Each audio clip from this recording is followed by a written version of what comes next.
And introducing the film that we're going to see today be Major General O.K. Steele. Major General Steele was premier trainer in the Marine Corps. He several tours in the 1st Division and the 2nd Division. He commanded the 2nd Division, and he really is one of my heroes. And he brought this film to my attention. And please help me welcome Major General Steele.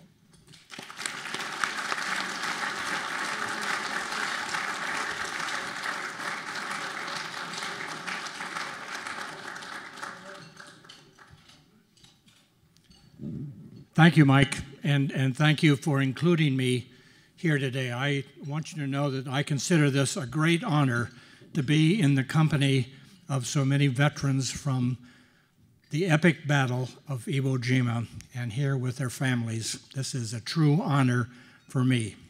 Thank you for inviting me, Mike.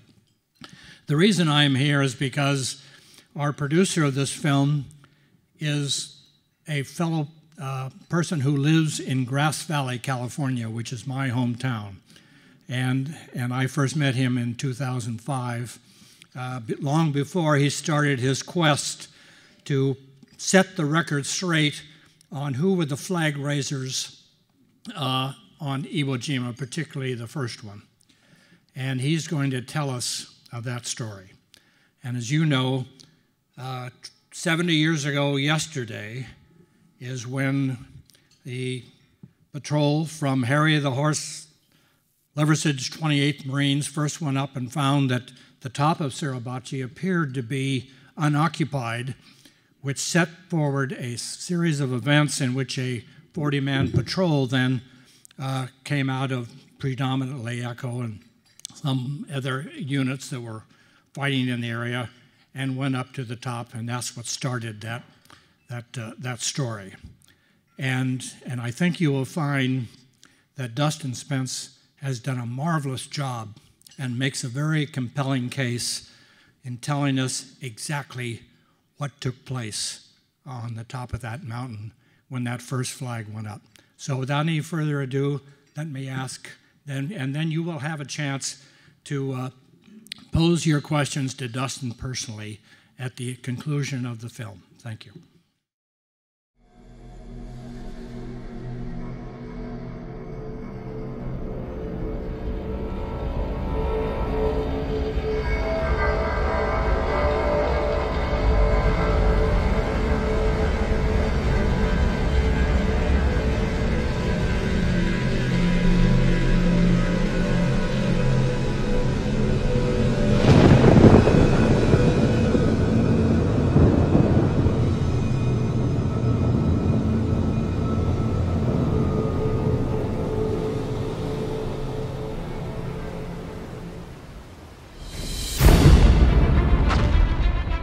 Our objective was to take that airfield.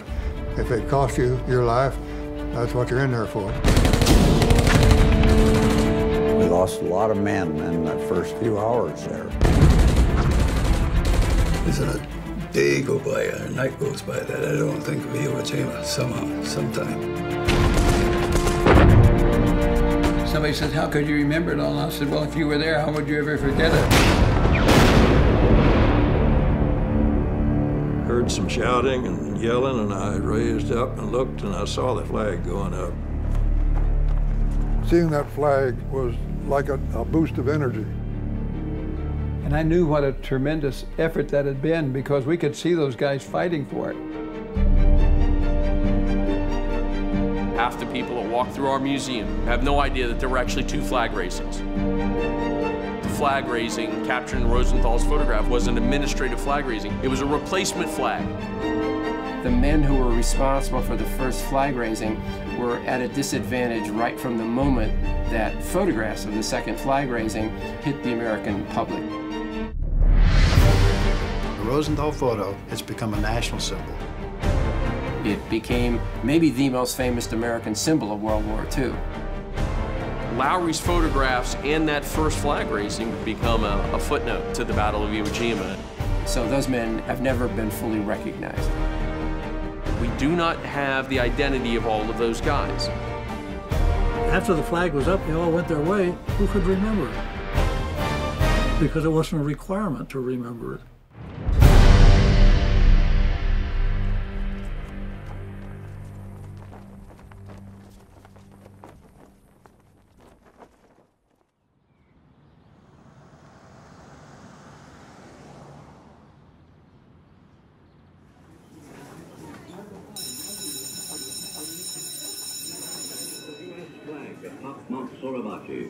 As a signal to the troops below that the mountain was won. That flag was seen around the world. Okay, I hope you guys were paying attention. So what you just saw there was the flag raising on Iwo Jima, iconic image from World War II showing these men raising the American flag. Now this image was one of the most reproduced. My name is Dustin Spence. I'm a historian from Grass Valley, California. For the past 8 years, I've been trying to correct the official record concerning the flag raisings on Iwo Jima during the Second World War. While almost everyone I speak with is familiar with the Battle of Iwo Jima because of the iconic photograph taken atop Mount Suribachi, few people know this was actually the second flag raised on the island. There was another flag raising, there was a previous one. And I've got a picture of it right here. This was taken by Lou Lowry, who was a photographer for the Marine Corps. The first flag raising was a pivotal moment for the men fighting on Iwo Jima, yet it is almost never mentioned in any of the history books. What's worse, my research has uncovered that the Marine Corps official record of the event is wrong, and that several men who risked their lives raising the flag to inspire their fellow Marines have never been fully recognized.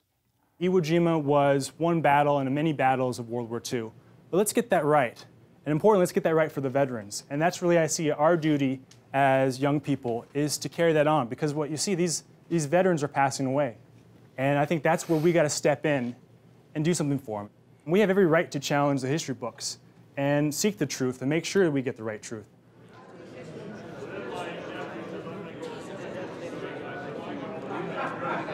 I first became aware of the possible misidentifications in 2005 while interviewing Iwo Jima veterans near my hometown. It was then that I met Raymond Jacobs. Raymond, I would like to start this interview off with your full account of what happened. Well, on February 19th, 1945, the 5th Amphibious Corps was preparing to land the 3rd, 4th, and 5th Marine Divisions on Iwo Jima. Ray was a radio man in the Marine Corps. He not only provided me with a first-hand account of the Battle of Iwo Jima, but he went on to give an in-depth account of the first flag raising.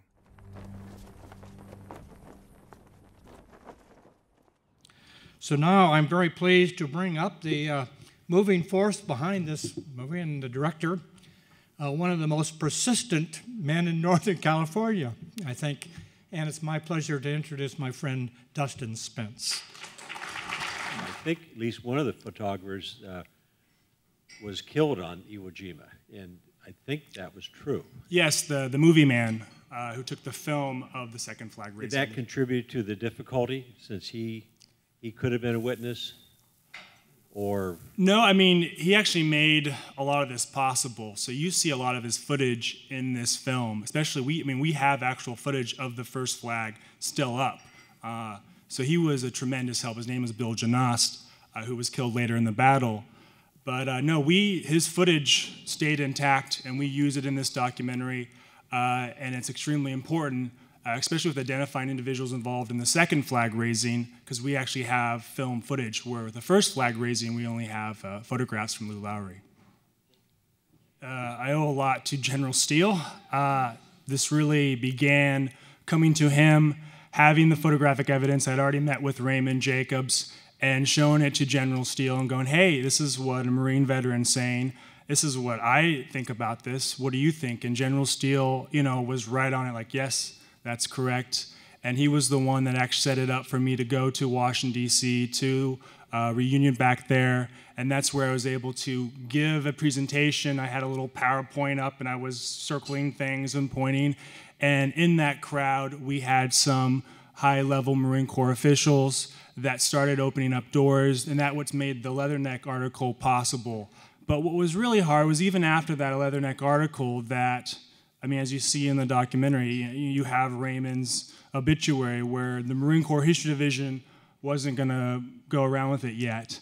And that's why I decided to do a documentary, is I felt like it was the only way.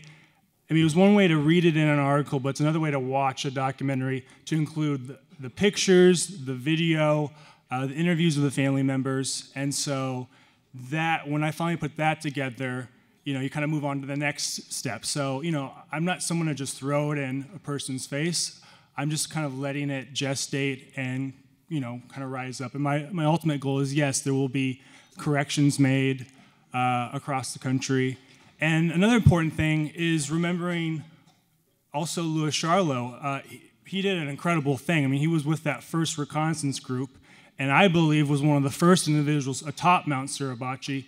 And so I'm not at all saying that he's not a flag raiser. I mean, if not, he did something that none of the flag raisers did. And it's just remembering the truth of that whole event. My own personal viewpoint, what makes logical sense is, you raise a larger flag. More Marines can see it, especially the Japanese can see it. But I don't have any proof or evidence. I don't have any transcriptions from chatter between about that. The second flag raising is incredibly important, and I think Raymond Jacobs had the best way of explaining it, where the second flag raising was more for America, for the people back home, because it made a difference there. And the first flag raising was for the Marines there that were fighting, that saw it go up and that reacted to it. And that's the way I look at it, is the whole event is extremely important. And one thing that's kind of sad is there's still, you talk to 9 out of 10 people on the street about the flag raising, they bring up the word staged. And that second flag raising picture is no way staged. Joe Rosenthal was not telling those guys how to place their hands or anything. He was at the right placement, and what was really going on up there was a flag exchange. You had a first flag coming down and a second one going up. That's what was going on. And so there wasn't any really staging going about. There was kind of a ceremony, but we're extremely lucky to have these pictures from the first flag raising and the second flag raising. And one thing to keep in mind, they didn't bring a flagpole up with them atop Mount Suribachi. There had to be a nice Japanese water pipe that you could attach a flag to. So it's incredibly how things all came together up there, and it was raised. And that's why I think it stands out, and that's why, again, it's an incredible photograph that will live for, I think, more than 500 years. I think the main thing with this event is, and this is what I try to do with the first flag raising, is multiple sources of evidence. So not only do we have pictures of that event, as you can see in the documentary, we found newspaper articles, we had journalists put down their names, we had even in personal letters. And so I tried to look at it as, okay, this is a court case, and I'm defending Raymond Jacobs. How would I present my evidence? And so that's, for me, with this first flag raising, is collecting all the evidence. I have tremendous respect for Colonel Severance. I've met with him in person, and he has evidence of his own. And again, that's why I encourage individuals, I encourage anyone to always, challenge things. And that was it for this specific event. It didn't seem right to me of how it was in the official record. I had these other Marines out there claiming something else, and it was just kind of putting together as really a case and then presenting it to people. And ultimately, the individuals that decide who are flag raisers are all of you. It depends. Again, everyone made that flag possible. So if you want to get down to the technical thing of who exerted the most energy in raising that flag, we can give you a name. But if you want to just go that, again, everyone made that possible, as you saw from Louis Charlot's sister. And that's an important way to look at it. It takes a team effort. Also, one thing to remember, this documentary took a team effort, so it's not all on me.